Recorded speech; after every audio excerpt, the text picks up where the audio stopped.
पैठण तालुक्यातील ढाकेफळ, मुलानी, वाडगाव, 74 जळगाव या परिसरातील अवैध देशी आणि गुळाची हातभट्टी दारू विक्री तसेच कुटुंबातील पिणाऱ्यांच्या दररोजच्या त्रासांना कंटाळून ढाकेफळ येथील गावकऱ्यांनी एकत्र येऊन ग्रामसभेच्या माध्यमातून दारू बंदीसाठी पोलीस प्रशासनाला निवेदन देऊन दारू विक्री आणि पिणाऱ्यांना पोलीस खाक्या दाखवून कठोर भूमिका घेण्याचं आवाहन केलं आहे।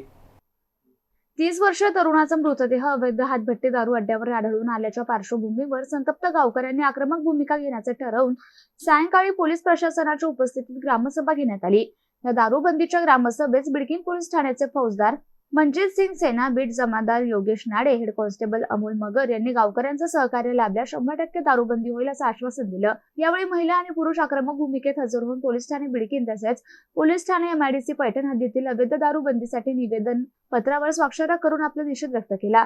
सरपंच भीमा मोर, उपसरपंच रवींद्र पाटील शिसोदे, ज्येष्ठ पत्रकार मदन आव्हाड, सतीश श्रीसुंदर, योगेश सर शिसोदे, सुभाष आढाव, विकास शिसोदे, अमोल मोरे, गणेश शिंदे, कार्तिक पसाटे, पोलीस पाटील गोकुळ आढाव, तंटामुक्ती अध्यक्ष अरुण कोल्हे यांच्यासह मोठ्या संख्येने महिला आणि पुरुष नागरिकांनी अवैध दारू तात्काळ बंद होण्यासाठी ग्रामसभेस उपस्थित राहून निवेदन पत्रावर स्वाक्षऱ्या करून आपला निषेध व्यक्त केला।